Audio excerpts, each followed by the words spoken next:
Depuis sa construction il y a 4500 ans, la Grande Pyramide de Gizeh a toujours été une cible de pillage et d'exploration. Sa taille et sa magnificence suscitent l'imagination, évoquant des trésors et des merveilles dissimulées en son sein. Une critique souvent formulée à l'égard des pyramides de l'Ancien Empire est qu'elles invitaient au pillage en raison de leur stature imposante. En réalité, chaque tombe, de la plus humble mastaba à la plus grandiose pyramide, était une cible potentielle. Le secret n'était pas un facteur déterminant dans la sécurité des tombes des pyramides de l'Ancien Empire, comme en témoigne l'emplacement similaire de leurs entrées, toutes situées sur la face nord centrale. Malgré la relative facilité d'accès à ces entrées, des pilleurs ont creusé un tunnel de près de 40 mètres à travers la maçonnerie de la Grande Pyramide. Ce tunnel de voleurs contourne directement les bouchons de granit qui bloquent le couloir ascendant menant à la chambre du roi. Le tracé parfait de ce tunnel soulève une question cruciale.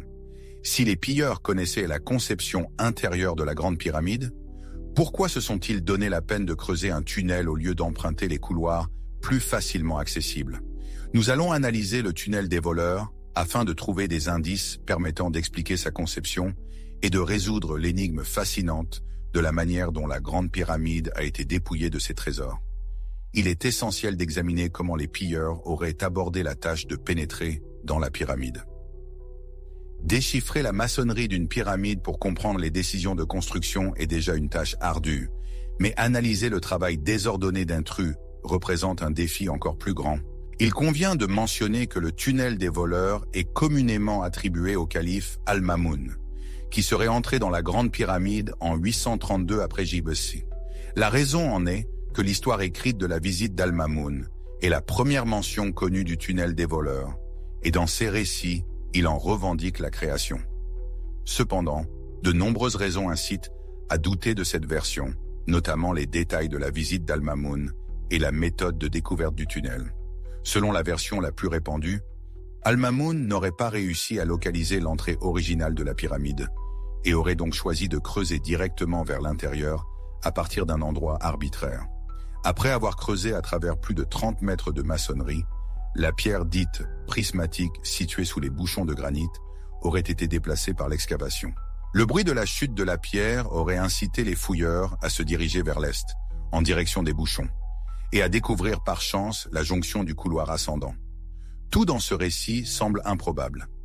De plus, si Al-Mamoun n'avait vraiment pas pu localiser l'entrée de la Grande Pyramide, le choix de creuser un tunnel droit serait totalement illogique. À Gizeh, la plupart des pyramides abritent leurs chambres funéraires dans le substratum rocheux. Une simple étude du plateau aurait donc incité n'importe quel explorateur à creuser vers le bas, en direction de la roche, plutôt que de s'attaquer directement à la superstructure. D'ailleurs, le tunnel des voleurs dans la pyramide de Khéphren suit précisément cette logique. L'expédition de Calife Al-Mamoun en Égypte, en 832, avait pour but de réprimer une révolte des chrétiens coptes. Le géographe Al-Yaqoubi rapporte que ce voyage débuta le 16 février et s'acheva le 3 avril de la même année. Al-Mamoun n'eut donc que 47 jours pour mater brutalement la rébellion et piller la Grande Pyramide. Un délai excessivement court. Il est bien plus probable que la Grande Pyramide ait été pillée des milliers d'années auparavant, durant la première période intermédiaire, une époque où l'Égypte connut un effondrement de son pouvoir central, marquant la fin de l'Ancien Empire, environ 400 ans après le règne de Khéops. Même si le pillage avait eu lieu dès la fin de la 4e dynastie, lorsque les pharaons abandonnèrent le plateau de Gizeh, il se serait produit bien avant la mémoire de ceux qui avaient érigé la structure. Les pyramides étaient censées être gardées en permanence, entourées d'immenses murs d'enceinte et de temples entretenus par des cultes dédiés à leurs rois respectifs. Creuser un tunnel à travers l'une d'elles n'aurait donc été possible qu'après son abandon. Imaginons 2 scénarios de pillage. Le premier impliquant un groupe, que nous appellerons Équipe 0, ignorant tout de la structure interne de la pyramide, et le second, une équipe 1 disposant d'une connaissance précise des emplacements des chambres et des couloirs. Il est évident que l'équipe 0 ne commencerait pas à creuser au hasard, comme le suggère la légende d'Al-Mamoun, mais s'efforcerait de trouver l'entrée originale. Même si l'entrée de la Grande Pyramide avait été dissimulée par un bloc de calcaire de Toura, elle comporterait toujours un linteau massif pour assurer le soutien structurel, comme c'est le cas pour toutes les pyramides de l'Ancien Empire. Après la Grande Pyramide, les pyramides de l'Ancien Empire ont évolué en intégrant leurs entrées au niveau du sol, toujours centrées sur le côté nord. Cela ne laisse qu'une surface très réduite à sonder pour quiconque ayant une vague connaissance de la conception des pyramides. L'équipe 0 trouverait donc presque certainement l'entrée d'origine de la pyramide de Khéops. L'équipe 1 aurait encore moins de difficultés à la localiser et en ferait également son point de départ. La question de savoir si les couloirs descendants des pyramides étaient obstrués par de grosses pierres fait l'objet d'une vive controverse. Les entrées secondaires des pyramides de Khéphren et de la pyramide rhomboïdale étaient bel et bien bloquées, puisqu'elles n'ont été ouvertes qu'à l'époque moderne. Mais il s'agit d'entrées secondaires, vraisemblablement inutilisées après l'achèvement de la pyramide, et ne peuvent donc servir de référence. Flinders Petrie, le fondateur de l'égyptologie moderne, fut le premier explorateur à évoquer l'obstruction des couloirs des pyramides. Dans son ouvrage de 1883, Les pyramides et temples de Gizeh, il fait une observation capitale concernant les pyramides de l'Ancien Empire. Une théorie très répandue veut que les passages de chaque pyramide aient été obstrués après l'inhumation du constructeur. Mais rien ne le prouve. Les passages des pyramides ne montrent aucune trace d'obstruction continue, ni même d'obstruction allant au-delà de la fermeture des ouvertures de certains passages, simplement pour empêcher qu'on ne les découvre. Au contraire, certains indices, comme le mortier, prouvent qu'aucune obstruction générale n'a jamais été introduite ou retirée. Cette observation est d'une importance capitale, car la conception des entrées des pyramides, avec leurs couloirs descendants, semble idéale pour l'introduction de pierres d'obstruction. Nul ne suggère que les couloirs descendants aient été obstrués, si ce n'est à leur embouchure. L'intégrité des parois de ces passages indique que, même s'ils l'ont été, le retrait des éventuels bouchons n'a laissé aucune trace de forçage. Là où des pierres de blocage furent utilisées, les dommages à la maçonnerie environnante sont patents. Ainsi, l'hypothétique équipe 0, en quête de butin, empruntait le couloir descendant sans obstacle majeur. Si blocage il y avait, il était aisément surmontable. L'équipe 1, plus avisée, se trouvait alors face à un choix crucial.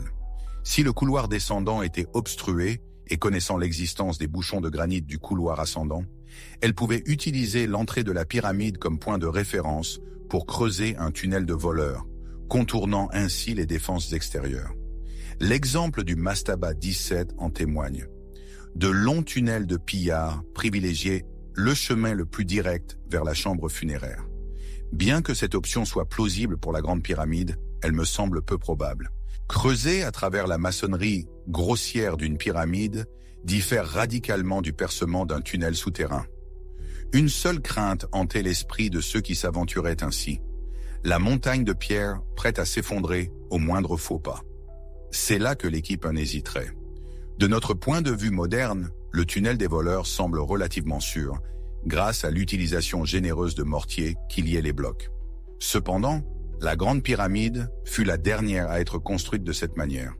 À partir de Khéphren, le mortier fut utilisé avec parcimonie dans le remplissage grossier, avant d'être totalement abandonné.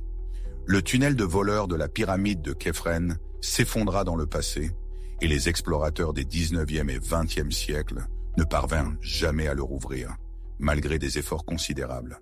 Ainsi, une équipe de pilleurs avertis craindrait d'autant plus un effondrement, car connaissant les conceptions pyramidales de leur époque, elles ne s'attendraient pas à ce que l'intérieur d'une pyramide soit structurellement stable pour une excavation. Le scénario le plus vraisemblable est que les deux équipes potentielles empruntèrent dans le couloir descendant, qu'il soit obstrué ou non. Elles découvraient alors les bouchons de granit bloquant le couloir ascendant, le puits et la chambre souterraine inachevée. Quiconque tenterait d'escalader ce puits d'environ 60 mètres hésiterait certainement à creuser vers le haut. Le manque d'oxygène, la visibilité réduite et l'absence de direction claire représenteraient des défis considérables. Les bouchons de granit concentrèrent l'attention des deux groupes, désignés ici comme partie 0 et partie 1. C'est à ce point précis que nous pouvons écarter avec confiance la partie 0, en l'identifiant comme un intrus peu probable. En effet, au cours des 4500 années qui ont suivi la construction de la Grande Pyramide, personne ne semble avoir sérieusement examiné les bouchons de granit par le bas. La surface inférieure du granit est intacte et le calcaire environnant ne porte aucune trace de sondage. Si des pilleurs ignoraient l'existence du corridor ascendant, ils auraient au moins sondé le calcaire du côté nord des bouchons pour évaluer l'ampleur du blocage. Ignorant la présence de 5 mètres et 15 tonnes de granit, contourner directement l'obstacle par le haut aurait été une décision logique. À tout le moins, une inspection directe aurait permis d'évaluer précisément l'ampleur du blocage, car un dégagement facile aurait rendu le débouchage du corridor ascendant plus simple. Or, cette inspection n'a jamais eu lieu, suggérant que les premiers intrus connaissaient la nature et l'ampleur du blocage. Au lieu d'attaquer directement le granit, ils ont creusé vers le haut à travers la paroi ouest du corridor descendant, 3 mètres plus bas. Cette approche offrait l'avantage d'un chemin court et linéaire vers le corridor ascendant, au-delà des bouchons de granit. De plus, le corridor descendant offrait une abondance de lumière et d'air, ainsi qu'une évacuation facile des roches excavées, sans bloquer la voie de sortie. Cependant, les 4 mètres d'excavation presque verticale s'arrêtaient juste avant de dégager les bouchons de granit sur leur côté sud. Les dommages à l'arrière de la pierre de bouchage la plus interne témoignent de la volonté des pilleurs de ne pas creuser un tunnel plus grand que nécessaire. L'escalier moderne et le large passage actuel sont des agrandissements ultérieurs destinés à faciliter l'accès aux visiteurs. Les tunnels originaux, creusés par les pilleurs, étaient toujours étroits, juste assez grands pour permettre le passage d'une seule personne. Une fois l'accès au corridor ascendant obtenu, le chemin vers la chambre du roi est clair et incontesté. Au sommet de la grande galerie, l'entrée de la chambre des Herses était presque certainement bloquée, comme en témoignent les dommages sur les côtés supérieurs et droits, révélant la méthode d'extraction. Le dernier obstacle connu était constitué des pierres de herse en granit, et la méthode d'intrusion originale consistait à escalader les 2 premières et à attaquer le point où le sommet de la herse intérieure rencontrait le corridor menant à la chambre du roi. Maintenant que la grande pyramide est entièrement accessible, une question se pose. Pourquoi un tel tunnel de voleurs? Ce tunnel n'était pas nécessaire pour accéder à la pyramide et représentait une excavation bien plus difficile que les précédentes. Je suis toujours frappé par les dimensions exceptionnellement longues et étroites des salles de stockage de la fin de la 4e et du début de la 5e dynastie dans les tombes royales. En observant ces espaces dans la pyramide de Menkaure, le tombeau de la reine Kankowe, le grand mastaba de Shepseskaf et la pyramide d'Userkaf du début de la 5e dynastie, on remarque qu'ils présentent tous des plans similaires, longs et étroits. On peut également citer l'exemple remarquable d'Étéphérès, la mère de Khéops, qui possédait une chambre funéraire intacte, contenant des meubles dorés tels qu'une chaise restaurée et un long cadre de lit. Si Khéops possédait de grands trésors similaires, leur extraction par le point d'accès vertical près des bouchons de granit aurait pu être irréalisable sans endommager gravement les biens volés. L'énigme persiste autour du tunnel des voleurs de la Grande Pyramide. Pourquoi ne pas avoir simplement élargi le puits vertical pour faciliter le passage des biens volés? Imaginons la crainte des pilleurs à l'idée d'une excavation plus large que nécessaire. Les bâtisseurs eux-mêmes limitaient la largeur des corridors à 105 cm, malgré la présence de robustes linteaux. Le butin de Khéops devait effectuer une rotation de 90 degrés vers l'ouest, au niveau des bouchons de granit, doublée d'une descente abrupte de 74 degrés dans le puits. Au fond, une nouvelle rotation de 90 degrés vers l'est, suivie d'une remontée de 74 degrés, était nécessaire pour retrouver l'axe nord-sud. Avec à peine plus d'1 mètre de largeur, la manœuvre d'objets longs et rigides s'avérait impossible. Seul un élargissement du puits, au-delà des dimensions des corridors d'origine, aurait permis le passage. Une telle entreprise aurait terrifié les pilleurs expérimentés. Ainsi, le tunnel des voleurs, qui croise le corridor ascendant avec un angle doux avant de s'échapper de la pyramide, semble la solution la plus logique. Creusé avec une largeur similaire au corridor, il aurait permis l'extraction de biens volumineux. De plus, l'expérience acquise lors du creusement du puits vertical aurait renforcé la confiance des voleurs. L'hypothèse que le tunnel ait été creusé pour faciliter le pillage n'est pas nouvelle. Cependant, il est possible d'aller plus loin en recherchant des indices dans la pierre même. L'idée que le tunnel ait été creusé des bouchons de granit vers l'extérieur est aussi plausible que la version traditionnelle d'un creusement depuis les pierres de parement vers le centre. La méthode la plus efficace lorsque les deux extrémités sont accessibles, est de creuser simultanément de chaque côté. Certes, le travail est lent, chaque mineur ne pouvant creuser qu'à son tour. Mais attaquer le problème des deux côtés double l'efficacité. Nous avons donc un objectif de recherche précis. Mais commençons par reconstituer l'aspect originel du tunnel. Prospero Alpini, explorateur vénitien, rapportait en 1591 que le tunnel était trop bas pour s'y tenir debout, jusqu'à son élargissement en 1584. Inutile de creuser vers le haut sans nécessité, nous pouvons donc supposer que la partie supérieure du tunnel est la plus authentique. Le regard levé vers la voûte, mon attention est captivée par un bloc imposant, sur le côté est, qui semble plus que toute autre section obstruer le passage. Étrangement, cette particularité se situe à mi-chemin du tunnel. L'observation attentive du tracé révèle un autre détail. Le tunnel des pilleurs effectue un virage vers l'est en direction des pierres obturatrices, mais également une inflexion plus subtile au niveau de ce bloc proéminent. Ce point, approximativement au centre du tunnel, correspondrait logiquement au lieu de jonction des deux équipes de creuseurs. Dans un souci d'efficacité, les pillards auraient pu contourner cet obstacle plutôt que de le déplacer, sachant qu'il touchait qu'au but. Cette déviation renforce l'hypothèse de deux excavations distinctes. Si le tunnel avait été creusé d'une seule traite, un tel changement de direction, laissant un bloc volumineux, serait improbable. L'existence de ce bloc et ce subtil changement de direction, pris séparément, ne seraient pas des preuves irréfutables, mais leur convergence, associée à une explication logique, renforce considérablement l'hypothèse. Face à une énigme vieille de 4000 ans, la certitude absolue est illusoire. Pourtant, des indices subsistent. En observant attentivement et en reconstituant une chaîne d'événements cohérente, les pièces du puzzle finissent par s'assembler. Alors, le passé lointain s'éclaire et l'histoire fascinante des pyramides reprend vie.